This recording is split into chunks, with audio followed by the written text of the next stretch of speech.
In today's programme we chat with Chris Kerston. Now Chris has been grazing cattle for over a decade and he's got a long-standing passion for the alternative agricultural models. But more latterly Chris has become recognised as a public speaker championing stronger connections between the grower and the eater. Now he's going to tell us a whole range of really fascinating facts about what makes for great grass-fed beef. And he's also going to give us lots of tips about how to buy grass-fed beef, including how you can get it up to 50% cheaper than you would do, say, from the farmer's market. Chris has got some fascinating tales to tell about the farmers he's met and worked with, so let's join him and Alan now and find out what makes great grass-fed beef.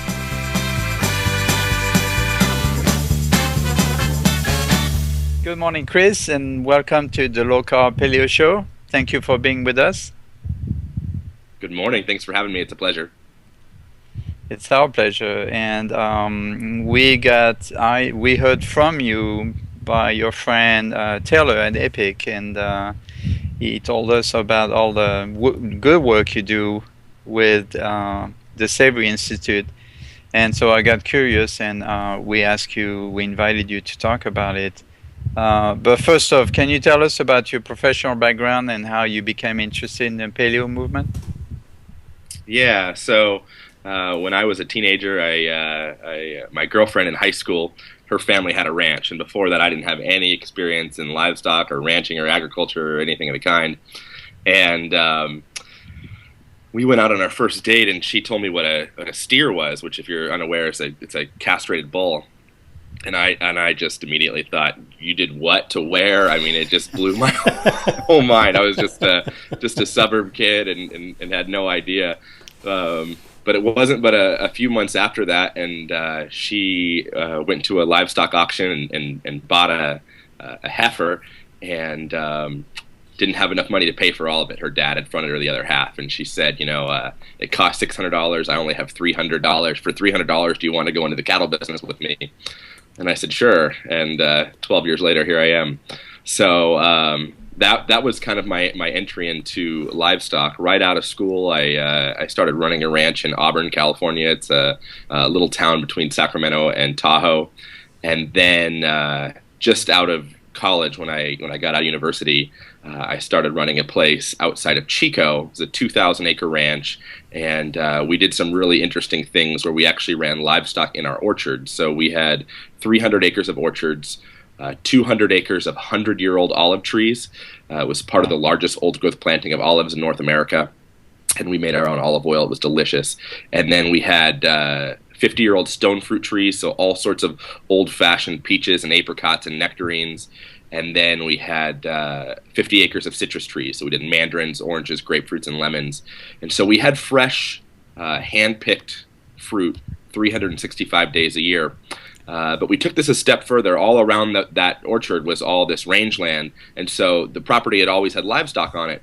And we took it a step further, and we started raising livestock in the orchards as well. And so we used sheep and cows to go in and basically act as our lawnmowers. And so they would go in and they would mow down the grass so we could get people with ladders and equipment and things in. And then we would use goats, and goats would come in and they would eat all the invasive weeds.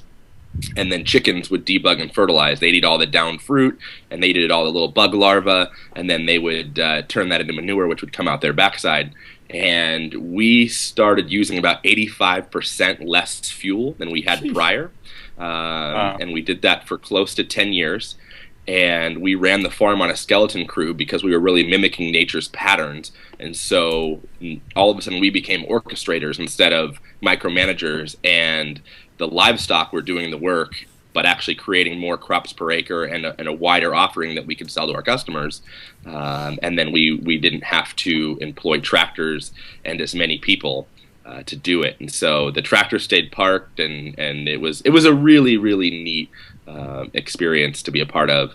And so we had all sorts of adventure outings as well. We had cabins where people could come and stay, and we had school outings and summer camps and all sorts of different things. So that was a fun experience in my life. And then got the opportunity to work with Alan Savory, and I now work for the Savory Institute. And Alan Savory has been a hero of mine for over a decade. He really studies how livestock, when properly managed, can regenerate landscapes and heal grasslands and help them hold more water, help them pull carbon out of the atmosphere and put it into the soil, help increase biodiversity, create habitat for wildlife, all of these things that I was immensely interested in. So when you hear of farmers like Joel Salatin, who was in Food Inc. and Omnivore's Dilemma, Michael Pollan's book, they're all using versions of Alan Savory's research. So he's really kind of the godfather. And so when an opportunity came to work at the Savory Institute, I jumped on it. And so I've been there for the last year and just absolutely loving what I'm doing.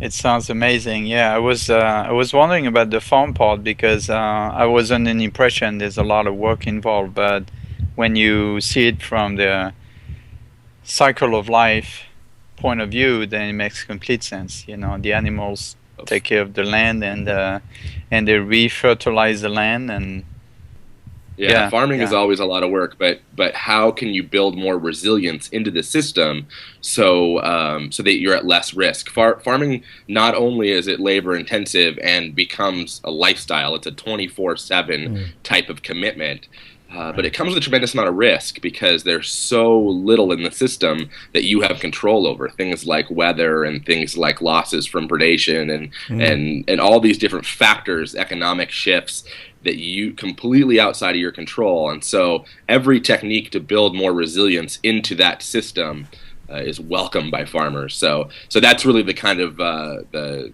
playground that we're messing around with, is how could we build more security into that system for farmers. So I assume that being on the farm or working on the farm, then you came naturally to being a paleo, or did you make a concerted choice to become paleo, or you just because that was a life? Yeah, it was interesting because we did a lot with both Weston Price and paleo, and so here I had firsthand access to all these well-known speakers and authors and bloggers, and to hear their stories of the shifts that were happening in people's lives was incredible. But then to have it come full circle and to start hearing our customers telling us those stories. I mean, people with kids on autism kids with autism that on a cleaner diet all of a sudden are highly functional. People that, I knew one lady, her daughter was institutionalized, and they were able to bring her home just by changing the diet, and she started going to her regular local high school. To see people that were debilitized in their workplace and overweight and immobilized and autoimmune issues, and all of those go away, that's hard to argue with. And so you hear enough of those stories, and it's like, I got to start doing this in my life too. So for sure, it's that's the best part of the journey. Plus, being, I have a very small experience living on the farm. My grandparents had a small farm, nothing like yours, obviously, but you basically live off the farm. I mean, it's just, you're self-sufficient. You don't need to go out there and buy processed foods or anything. I mean, everything is right there available. So automatically, you tend to eat healthy because that's what you have on hand. Right? Yeah, we always had freezers, full of beef and pork and chicken and duck and we still do. But now that I'm not on the farm anymore, now that I'm traveling around the world, I'm having to source that from other local farmers, which is cool to kind of switch that part of the relationship and be on the other side. But yeah, we always buy in bulk. We buy all our fruit and vegetables in bulk, and we freeze them and dry them and can them. And kind of the old-fashioned way. So we always have a big pantry just loaded to the gills with food that we've bought locally from farmers that we know. Sounds great. Since Alan Savory is not available, you'll be his voice. Can you tell us what the Savory Institute does and what's your role in it? So at our core, we use a process called holistic management. which is it's all about a decision-making process that allows people to make decisions that are both environmentally, economically, and socially sound. So it's the predecessor to some of these triple bottom line ideas that we hear about in economy today.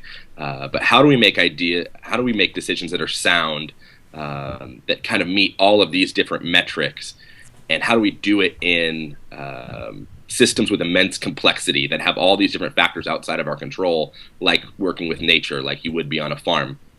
And so really what we're all about is restoring the world's grasslands. So grasslands are some of the most productive ecosystems on the planet.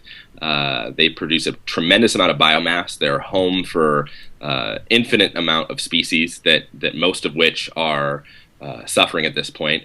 They're how much of the water gets into our water table, and they're amazing biofilters to clean the air. And so there's all this potential that comes from the grasslands, and there are a few champions for them. Nobody out there saying they're a grass hugger. You know, there's lots of different organizations that have their kind of conservation goals, but there are a few champions for the grasslands. It's the first land in any ecosystem to get developed because it's typically more level, and you don't have to go in and take out a forest, or you don't have to go in and redesign the landscape with tractors and stuff the same way. And so you'll see a lot of growth happens in prairie landscapes or in alluvial valleys, and that's where big cities developed and grew. It's also the first land to get turned into farmland, and when I say farmland, I mean crop production, row crop production, and that's because the grass has actually built fertility into the soil. So when we think about the corn belt or the grain belt in the U.S., if we're just looking at a domestic context here, all of that was old perennial prairies that were grazed by millions upon millions of bison and other native grazers. And what happens is basically how a grass plant works is it gets its energy from the sun, and through the process of photosynthesis, it takes carbon dioxide out of the air. It takes H2O, water, out of the ground. It splits the two molecules apart, and sunlight acts as the catalyst for that. And you take the carbon from the carbon dioxide, and you take the hydrogen from the H2O, and you build a carbohydrate. It makes a sugar. And then the oxygen that's remaining gets released back out into the atmosphere. So we've pulled carbon out of the air, we've put it down into the soil in the form of a sugar, and now that sugar gets stored typically in the roots or fed to other nearby life through symbiotic relationships. So there's all these, we're just learning about all these fungal interrelationships where the grasses actually feed the fungus, and then the fungus transfers it to other grasses, and there's this whole network that exists that we're just learning about. You know, for all the things that our species know, we know so little about how soil works, and so there's this whole renaissance that's happening right now in the world of soil science. But anyway, so that sugar's stored down there. So now a grazer comes in and bites the plant, and its solar collector is damaged. It can't get any energy from the sun when that solar panel, that blade of grass, is now missing. And so the plant does a really interesting thing, and it takes those sugars and it converts them back into energy to regrow the blade of grass. Well, while it does this, it lets a little bit of its root die off so that it can let this process happen, and it doesn't have to maintain as big of a body. And so it lets that little bit of root die off, and that's organic matter. And we've injected now organic matter under the soil surface. Well, the blade of grass that got eaten went through the cow, and it comes back out her backside, and it's now probiotically rich because her stomach, the rumen, is basically a giant fermentation tank. It's like making sauerkraut on your counter. And so it's loaded now with probiotics. So it comes out her backside and lands back on the soil surface. So now we've inoculated the soil surface with new microbes, and we've injected organic matter back into the soil underneath with that piece of root that died off. It's now going to compost underneath there. And then it used its energy to regrow a blade of grass. What happens in traditional grazing, if we don't manage it correctly, is that cow is still around to bite again. And so if she bites again, we've broken what we call the law of the second bite. And so this means that that root doesn't have enough reserves, enough carbohydrates to do that process again, because we used our bank account up on that. And so what will happen there is that species will die out. She bites it again and again and again. What happens in nature is animals are always bunched and moving. So herd animals are always together, and they're held together because that's their defense against predators.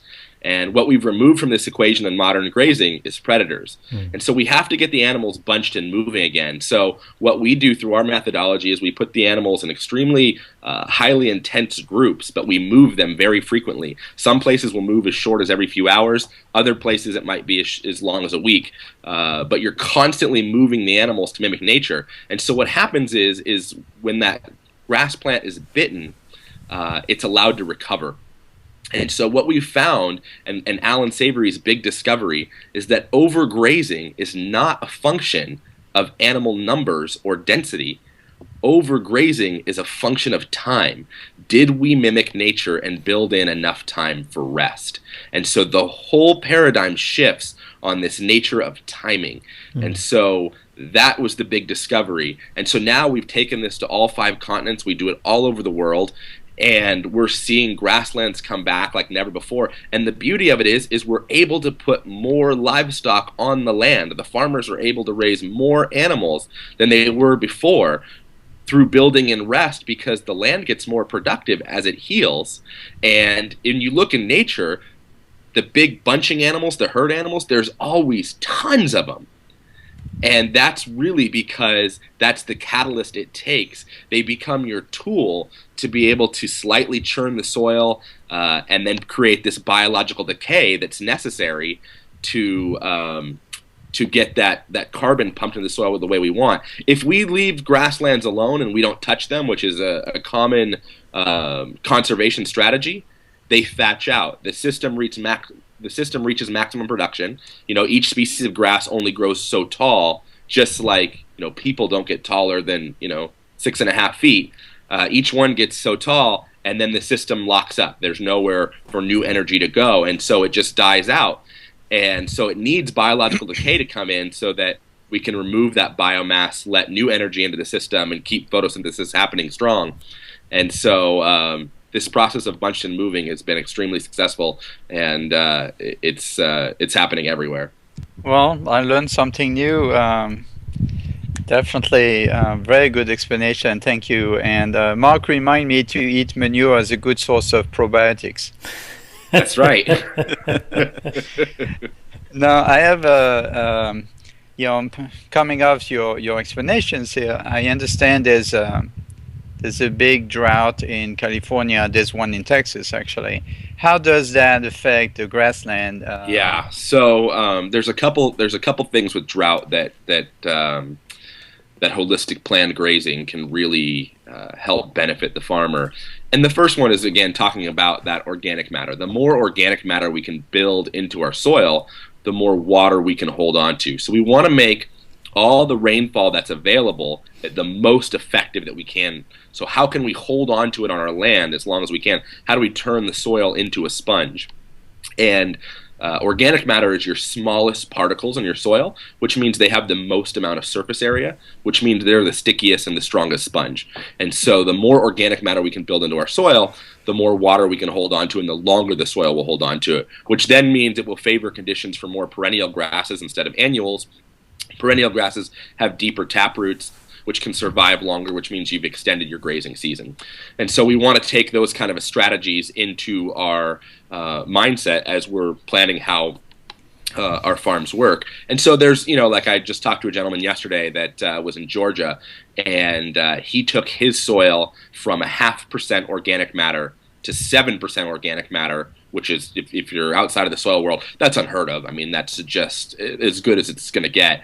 And he did that in under 10 years. And it was just through using these livestock and this high-intensity, short-duration grazing, these tight bunches constantly moving. And now, they have short rain years, and his neighbor's selling off animals, and he's buying them up and putting them on his place because he's got the production for it. When actually stayed on a ranch a couple of years ago, and we were in the middle of the drought, and the poor guy had to sell all of his animals because he couldn't afford to buy feed for them. So I was wondering how, what kind of effect. So you're saying that if the land is managed properly, then the farmer should not have to be concerned so much about the drought? Yeah, and then we take another approach. So when we're doing our rotational planning, let's say it takes 60 days for grasses to recover before you can come back. We'll build in 90 days of rest, and so we have a little bit of buffer there. And what this does is this allows us to basically stockpile time of grazing so that if a drought comes in, we can use that up and go back from a 90-day rest to a 60-day rest. And this allows our land to be more productive. So again, I know it's complicated, but it's a shift in thinking and timing. What most traditionally ranchers would do is they would set aside land and say, okay, well, I'm going to set aside 10% of my land in case of drought or fire or other disasters, and then I'll go and graze that if I need to. Well, that means that 10% of your land is sitting there unused, and that's got tremendous economic value. And so we want to use all of your land, and so what we do is we stockpile time instead of acreage. And so some shifts like that make a big difference to farmers. Right. So instead of reserving that 10%, you recommend they keep on rotating constantly. Just move the animals around and don't allow them to stay on the same spot for a very long time.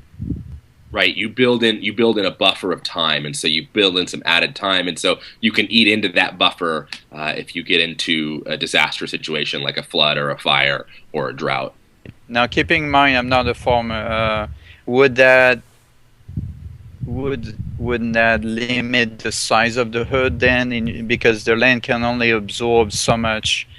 I mean, if you have to rotate all the time, there's only so many animals can live off the land, right? Given a certain amount of acreage. Right. So just to kind of clarify that, let's all imagine in our minds a single field that, let's say, can support 100 animals. So if we've got that single field that can hold 100 animals, and they're in there all the time, 365 days a year, there's enough feed for those 100 critters. What happens if we divide that property in half and graze the 100 animals on half the property for half the year, and then the other half of the property for the other half of the year? By excluding that other side, we allow those plants to recover and grow, and so they're able to grow at a higher rate than they would be if they were under constant grazing pressure. And so this just by building in two cells, you can start to envision how production would actually increase. And so you do it maybe by 4, then by 8, then by 16, and you can see where all of a sudden you're making a very small impact. When I was running the ranch and we had 2,000 acres, we very rarely were impacting more than 5 acres at a time, which is that's pretty tight density at that point. But that's really what nature's looking for. And then you leave the production capability open for all the rest of that land. But you've got to get to it before it reaches that maximum capacity, because then, like I said, once the grass is fully mature, it stops growing. And so you want to go in and remove that top layer to allow growth to happen again, and then you move on. And so I know it's tough. It's a tough concept to get, but hopefully those little examples kind of help get the tip of the iceberg understood a little bit better. Right. Now, well, you explain it. This actually makes a lot of sense. So basically, what you're saying is that instead of humans forcing their timetable on nature, we should just abide by what nature's been doing all along and just listen to nature. Yeah, it's really 100% about mimicking nature, and that's that's one of the reasons that I was excited to go on your show, is because I know from my experience in paleo and Weston Price and other primal traditional diets that exist out there, is people know they feel better, they know that their body's getting healthier, and they know their stamina is increasing, but their friends say, oh, well, what about the documentary Forks Over Knives, or what about the China study? And they don't have good answers to that, because when they're eating this higher protein diet that comes from animal products, where are those animal products coming from, and how do we account for that, and what are we leaving the next generation? And so if you're buying feedlot meat as the vast majority of what you're eating, I think you probably you need to explore that and what role you're playing in that. But if you're shopping from a place like what I'm talking about, you can feel good. You're actually regenerating landscapes. You're actually building fertility into the systems. You're building resilience in for the next generation. We're taking into account those social needs, those economic needs, and the environmental piece all together. You're talking about how you can improve the quality of the soil, how you can improve the quality of the grasslands to the point where you've got far stronger growth, far more vibrant growth. Does the better health in the grasslands translate to better health in the animals and therefore in the meat that we get to eat? Yeah, absolutely. So when you're buying grass-fed meat, we know that grass-fed meat is healthier when an animal just eats grass. But like any system, when you decommodify it, it gets healthier. There's varying levels of within that, and so just like there's varying levels of quality of wine and quality of chocolate, just because it's wine or chocolate doesn't mean it's good. Doesn't mean it's bad either. It doesn't mean it's good. So absolutely, there becomes varying levels of flavor profiles, of marbling, tenderness, and all of that's going to come from that management style of what breed are they picking, what's the age of harvest, how well are they managing finishing, how healthy are their grasses. The deeper that you have roots going, the more minerals that they're pulling up from the subsoil. The subsoil is really your bank of minerals, and so we want that minerals in our diet. And so you hear research and stuff about less minerals in the human diet, and you look, most of the crops that we eat are very shallow rooted. And so we talk about mineral mining. How do we get access to some of those minerals in the subsoil, which aren't really doing anything down there, and pull them up into the regions that are biologically active? Yeah, I mean, the real sort of nub of the question was, there are a lot of people, particularly on the vegetarian side, but on sort of loosely they'd be vegetarian if they weren't going to miss out on some of the health things. They're very much concerned with the animal's health. So does this system produce healthier animals? Yeah, I see where you're going now. Yeah, so this system of grazing absolutely takes into account the welfare standards of the animals. We want, the motto that we had on our farm was, we want all good days, only one bad. We want the animals to express their natural behavior every single moment of every day. We want a chicken to be a chicken. We want a cow to be a cow. And so absolutely, the health of the animal is of our prime concern. Most places that are doing this are raising the animals all the way from conception to harvest, and so they need those mamas to be able to be healthy, to breed back. They're not just buying teenagers, if you will, teenage livestock on the open market and then feeding them a bunch of grain and then selling them to the end user. They're part of a much longer ecological feedback loop. And so it's going to be in their best interest, even if they didn't care, which I've never met a farmer yet that doesn't. Even if they didn't care, it's still in their economic best interest to take the most care of the animals they can and make sure that they're as healthy as possible. And this kind of system absolutely proliferates that. Something to be said about farmers real quick. A lot of times farmers get the bad rap on this stuff, and farmers in their heart are really doing what the industry is asking of them. It's not like other industries where there's 10 choices of different buyers. When you're part of the commodity system, there's one buyer.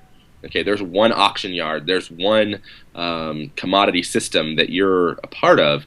And so farmers do what the public has asked of them, which is to provide cheap and fast food. And many of them feel trapped in a prison. They don't want to be there. It's not what they want to do with their lives.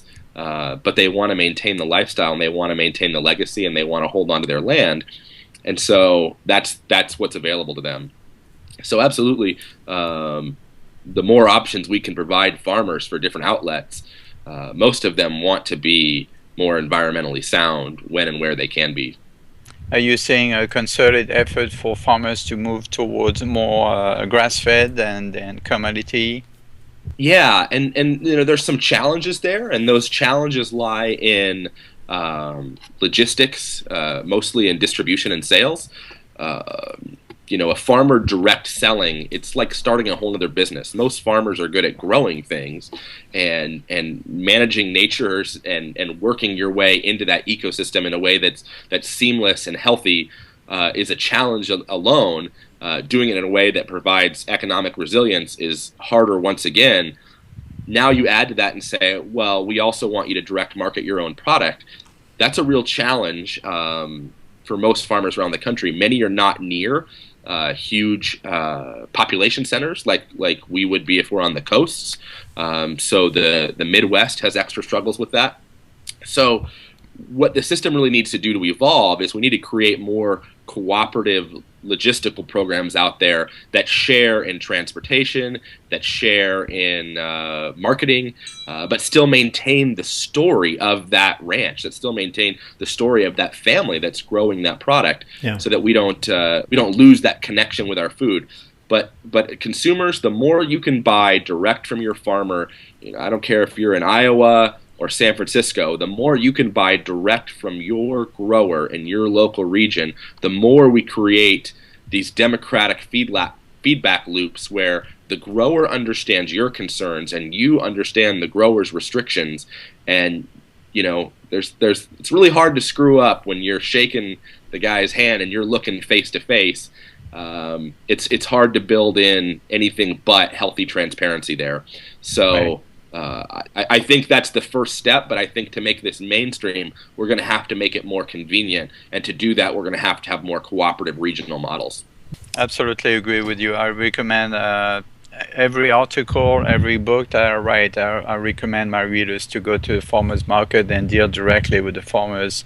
Support your local economy, get to know your farmer, appreciate their effort, and then put the money back where it belongs, to the farmer and not into the pockets of the middleman. I've sold at the farmers market for over 10 years, and I appreciate that so much. But I also know the farmers market can be a pain. It's hard because it's often on Saturdays, and it's not open 24 or 12 hours a day like the grocery store is, and it's tough. Maybe your kid's in soccer, maybe you've got, maybe you want to sleep in. And so it's hard to always make it down there. So one thing I would say to that is explore buying meat in bulk. You'll save a tremendous amount of money, and you really build that convenience back in.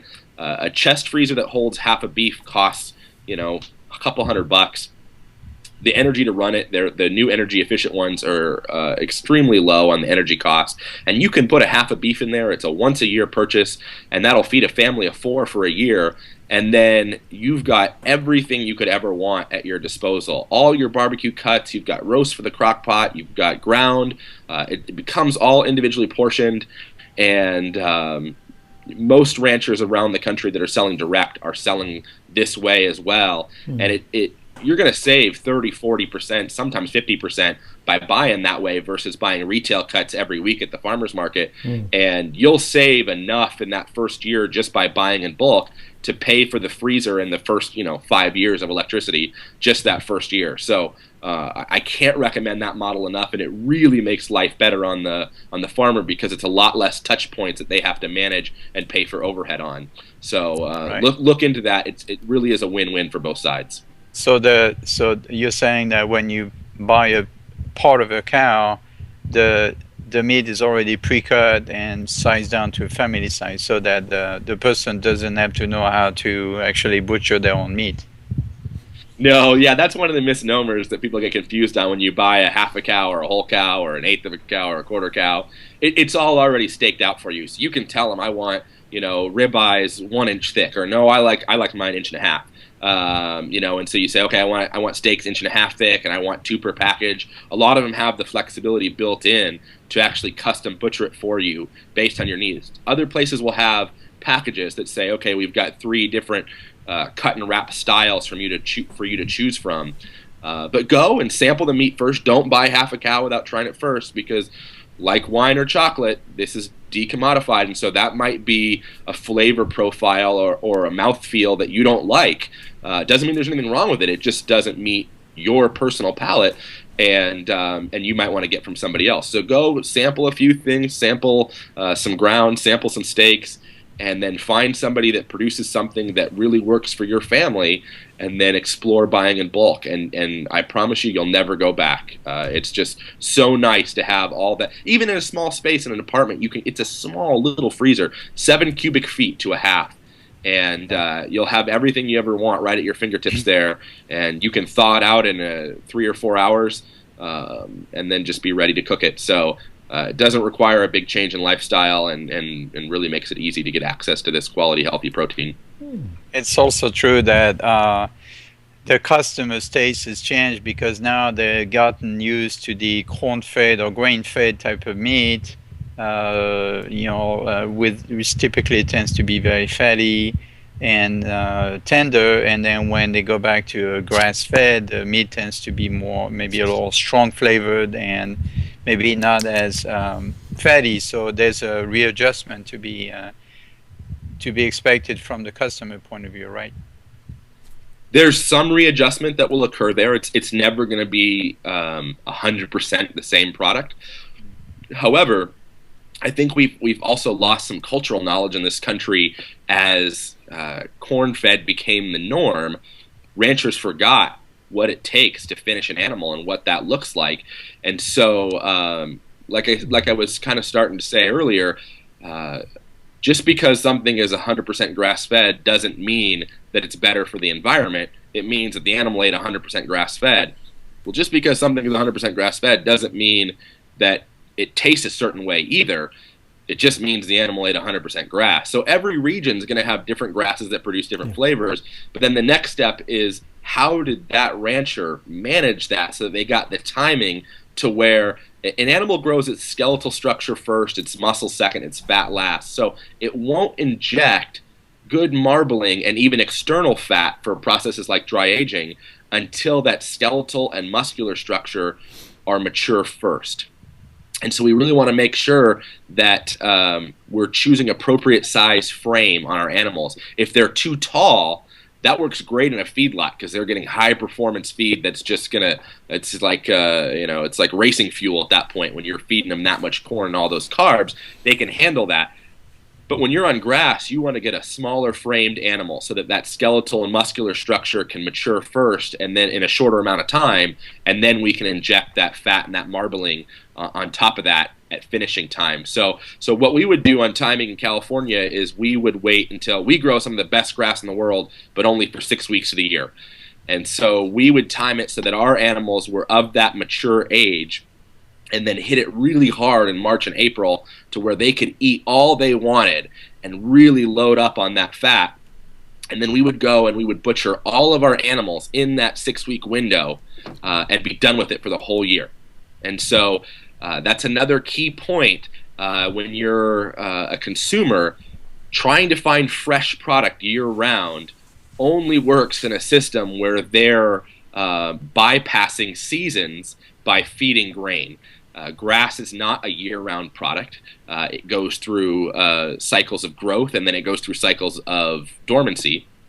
And so we want to hit it on those cycles of growth. And so different regions are going to have different times. The Midwest, you'll see a lot more of that finishing happening in July and August. Some regions as late as into September. And so you'll find different times of the year in different regions. But the key point is, I want to lock up that nutrition when it's at its best, when those animals are getting all they can handle and able to put the most amount of fat on there. And that's really going to produce the most mild beef as well. And then freeze it. And I know that's a dirty word to a lot of chefs and to consumers as well, but they've done endless double-blind trials, and people cannot tell the difference from a product that was previously frozen. And you're getting a lot more nutrition usually in that product that was previously frozen, and you're following nature's cycles of when it's able to produce the best quality products. So again, buying that half a beef, you're going to have all of that frozen in your freezer and ready to go. And you've locked it up at the best time of year for nutrition for both the animal and then eventually the end eater. Around where I am, they put a lot of effort into growing hay and silage to extend their growing season, I suppose. Right. What's the value of that compared with sort of an animal that's raised purely on live grass, as it were. So what we try to do with holistic planned grazing is making sure, again, that your decisions are economically sound along with environmentally. And that environment, we're also going to take into account the welfare of the animals. So there's nothing wrong with feeding hay or silage, but does it meet those other criteria? And we often find that on most beef ranching operations, feeding hay, they don't feed a lot of silage and ranching. Some, that's more of dairy thing, but often going through those processes doesn't give you the rate of return, if any, that you would see if you just did it on nature cycles. Now, there are places that get tremendous snow load, and you have to have some sort of product to feed your animals throughout the winter if they're going to come into a barn. And so what we do in those scenarios is yeah, absolutely, you're going to feed hay and silage, but you're maybe not going to have, that's not going to be the time where you're going to have mature animals that you're finishing. So you're going to adjust your timing for when you calve, so that also that your animals are finishing on the best nutrition possible. And so most places it takes 2 to 3 years to finish out a grass-fed beef. That's from the time it's born to the time that it's actually harvestable. And again, bringing down that frame size and changing the management is going to change that equation tremendously.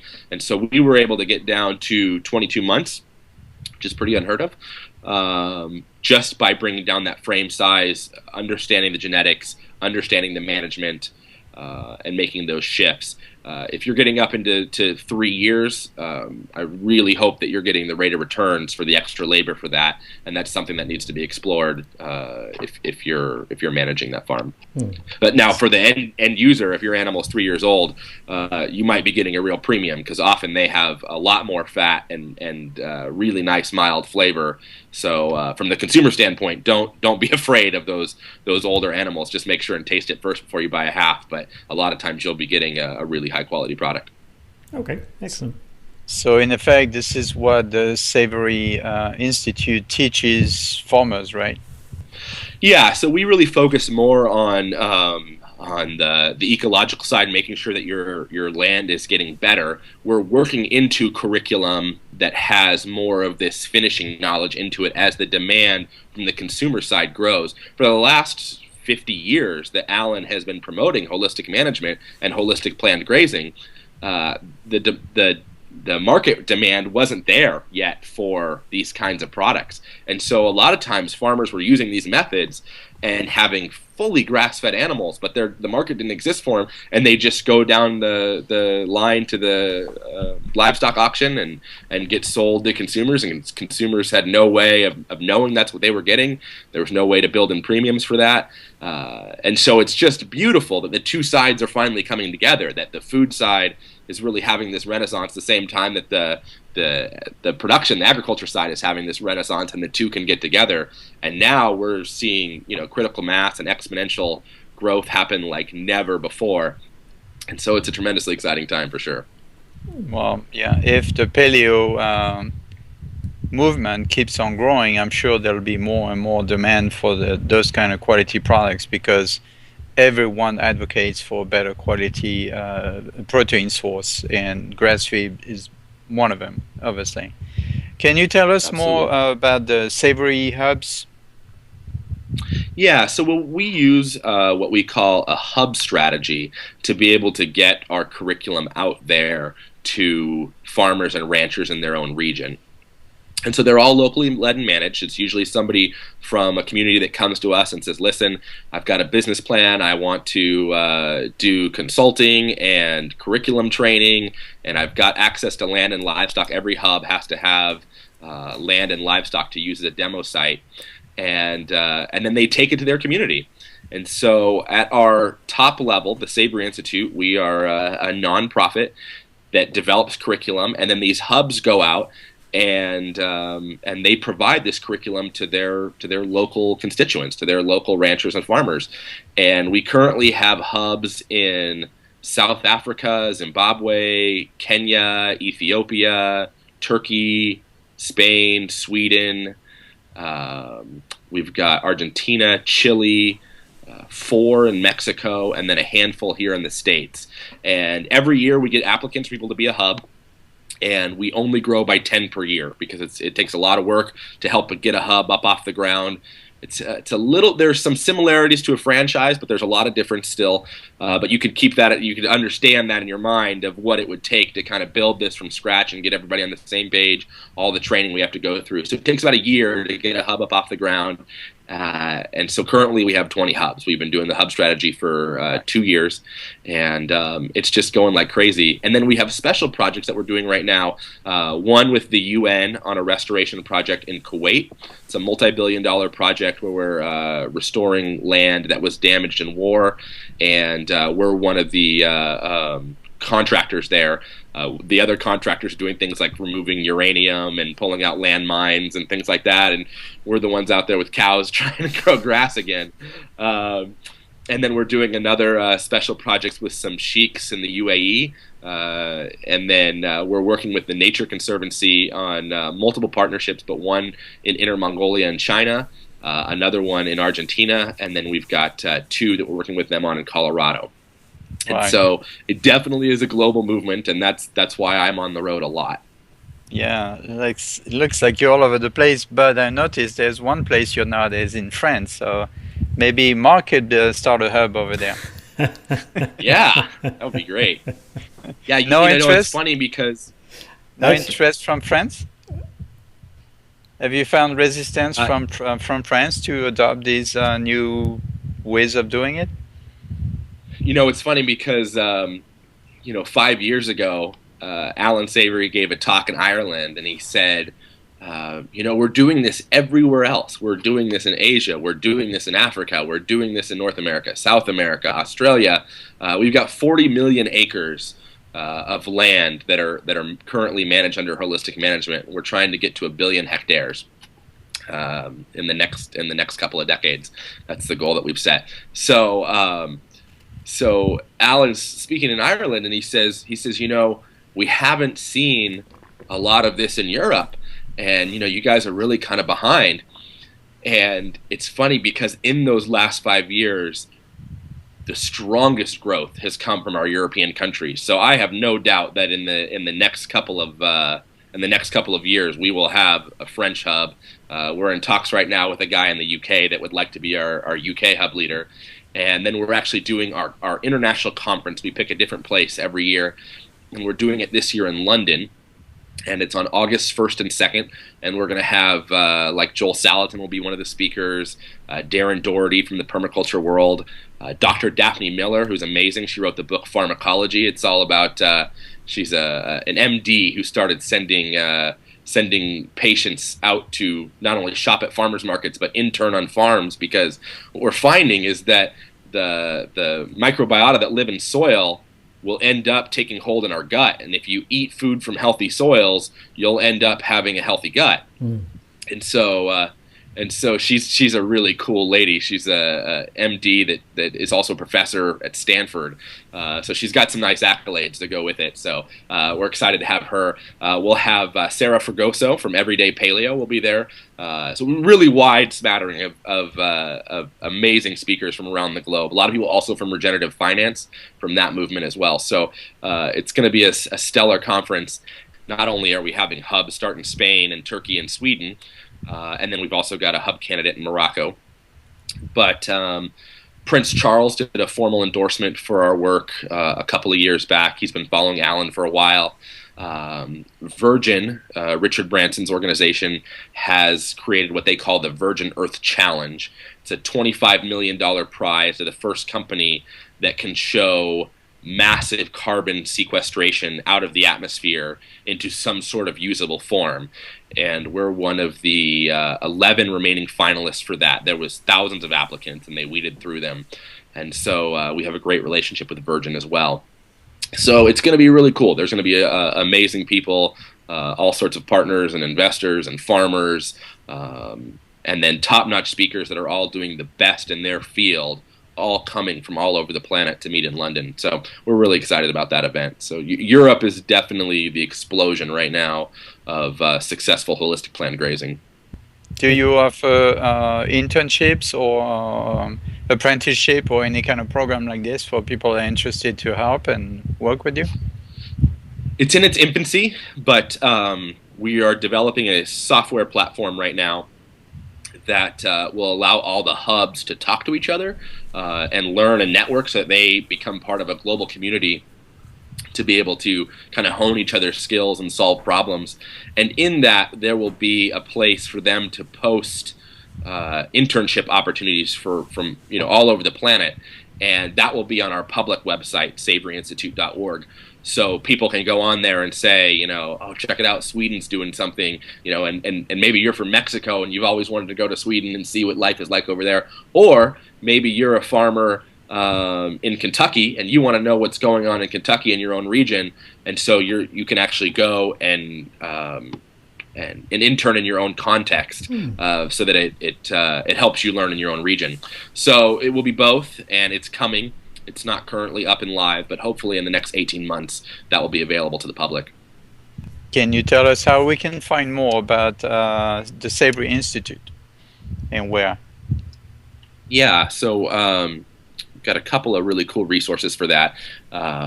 If you just first off want to kind of know more about who we are and what we're doing, of course, go to our website, which I mentioned, and that's savoryinstitute.org.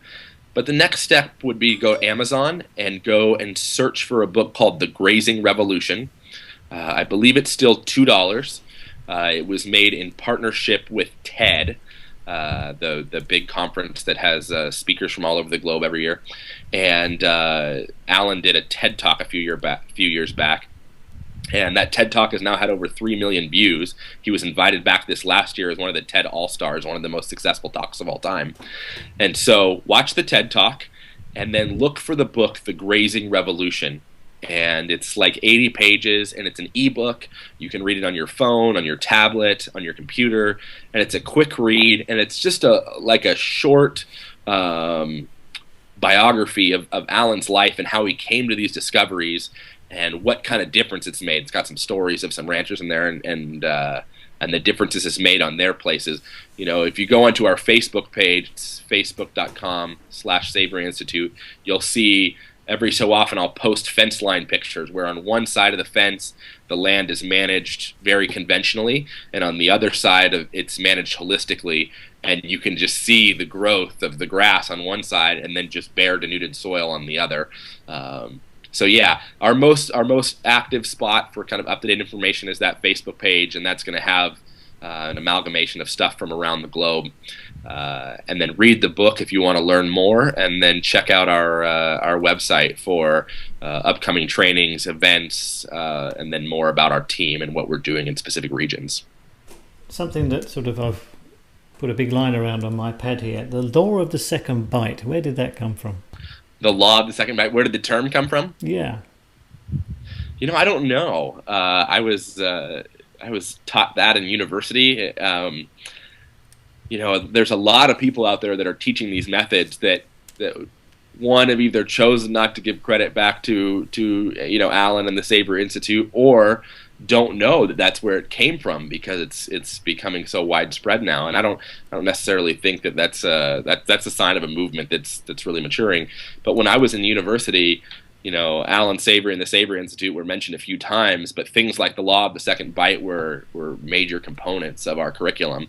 The law of the second bite is that one where if the animal bites the grass the second time before it's had a chance to recover, then you're actually pulling up reserves that make the situation unsustainable. So that grass plant is going to die out. That's what happens in open grazing situations where it's just what we call continuous grazing, and the animals aren't moved around. But when they're moved around, the animal takes a bite. You've created a catalyst to the system, but you've also created a shock as that plant isn't able to capture energy from the sun with the same efficiency. And so if you give it rest, then it can regrow those reserves and capture more carbohydrates. But if she's there to bite it again right after it grows back and it hasn't had time to put more energy back into the soil, then you've broken what we call the law of the second bite. So yeah, in terms of the term itself, I'm not sure where it came from, but I like that one. I use it a lot. Yeah, it's got something. It's got a bit of bite to it, I suppose, doesn't it? Really, right? as a law, yeah. I mean, coming back down to you've been surrounded by sort of a natural way of living and eating, and as you say, you decided to eat that way yourself. What was the sort of the final tipping point that made you go from I'm just going to eat like I always have to this is something I've got to do?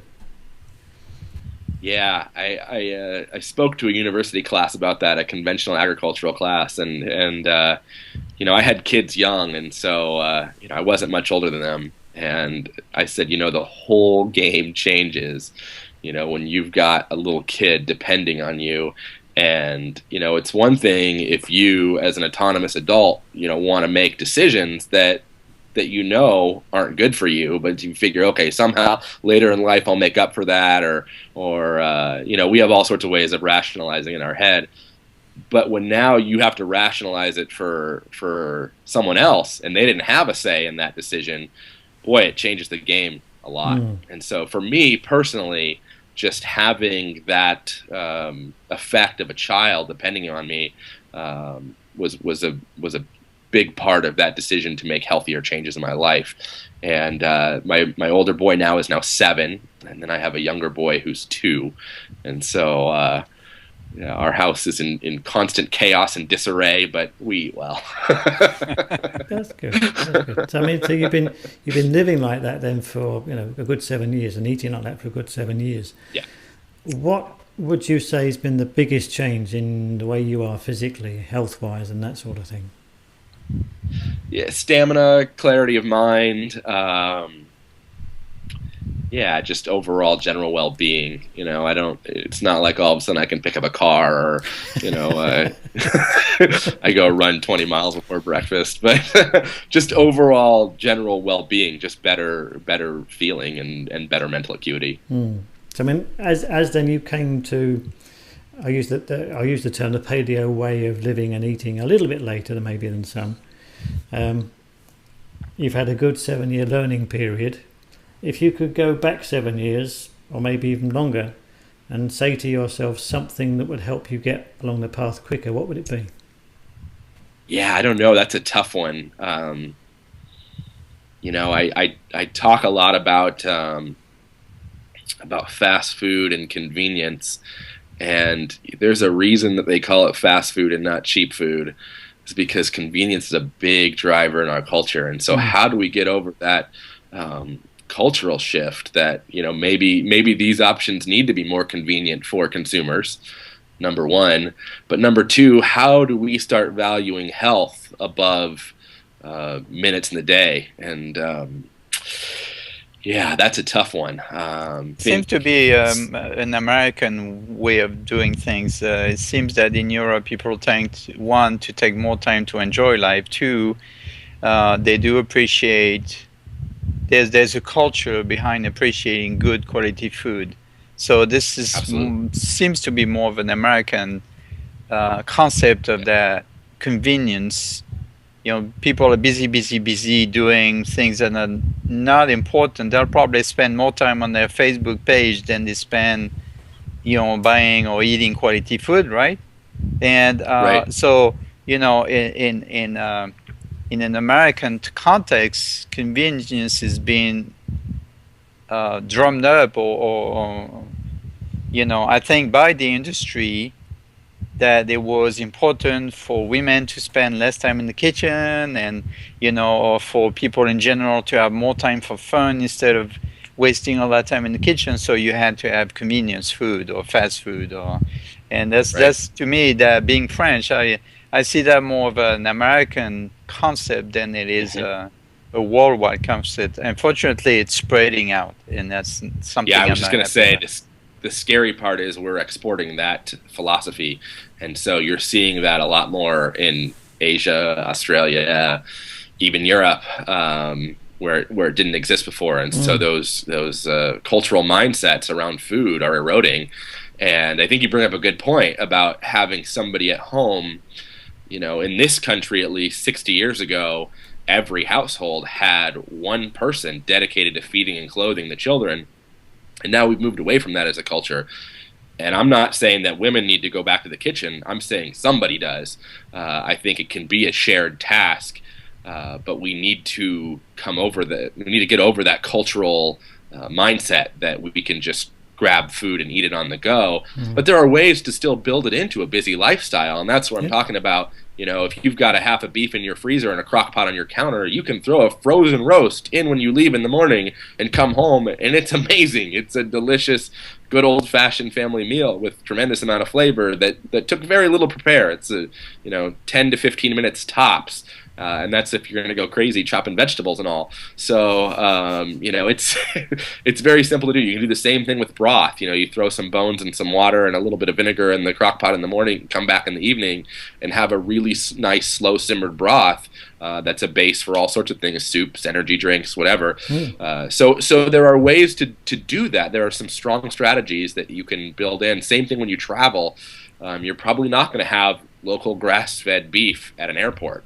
But what can you do to still have, what snacks can you pack, and what things can you purchase that are readily available, that are still healthy choices that you can still feel good about and not fall off the wagon, if you will. So going back to your question, what would I say to myself 7 years ago, is it's not as hard as I thought it would be. Right. And try it for 30 days and see how you feel, see what the difference is. And hopefully that 30-day commitment, I think your feelings will outweigh any challenges that you perceive. Wonderful. It's been a thoroughly fascinating chat. Thank you, Chris. Absolutely. We have to thank Taylor for putting us in touch with you, because and this is what I love about this new job of mine, is I'm learning so much more and I meet all these very interesting people. So thank you for that, and thank you for all your really clear explanation how the whole process works. It allows us to appreciate the work that farmers put into what typically most people see as a slab of meat in a supermarket, but they have no idea what all the work that's involved in the background to get it to there. Right. And in case of most farmers, the love into it too, growing the animals and taking care of their farm and all of that. So, and in the meat industry, let's not forget the butchers too, because there's a resurgence of artisanal butchers. And at our conference in London, we'll actually have a guy that's going to break down a whole animal with no power tools, just the old-fashioned way. And we need to celebrate those folks too. Most farmers don't do their own breakdown. So not only do we need young farmers, we need young butchers. And people should have a relationship with both. If you're going to have a relationship with your farmer, a relationship with your local butcher wouldn't be such a bad thing either. And they can often find you the prime cuts that are affordable, and also tell you the stories about the farmers that they deal with, that they get their product from. So I don't want to forget about them in the discussion either. And then you bring up Taylor from Epic Bar, and I just love what they're doing. God, they have so much passion and just an incredible mission that they're trying to create that all came out from being endurance athletes. So Taylor and his wife Katie, I just love them. They're dear friends of mine. We text every couple of days and stay in touch, and I just get the biggest kick out of them. I think they're really cool people. So I'm glad they recommended me to be on the show as well, and I give full props to them, because they're two amazing human beings. It's a pleasure. And talk about a portable snack to take to the airport with you when you travel, right? And that's the real thing. Yeah. They're able to source all their meat from holistically managed ranches, so they have a strong dedication to that piece, and so we're continuing those conversations and trying to support them wherever we can. But yeah, excellent. Thank you again, Chris, for being on the Low Carb Paleo Show and sharing your passion with us. And I wish you and the Savory Institute the best of luck, and I know you guys doing fantastic work, and I can only we hope to support that with the show and help people understand better what you guys are doing behind the scene, and pushing this out to the general public. So thank you again for being with us, and good luck to you and the whole gang. All right, guys. Thank you. Yep, All thanks right, again. thank you again. Thoroughly It fascinating. was very interesting. Yeah. Thank you. Thank you. Have a great day. We'll talk again soon. Take care. Cheers. Bye. And thanks again. All right, Chris. bye-bye. Bye.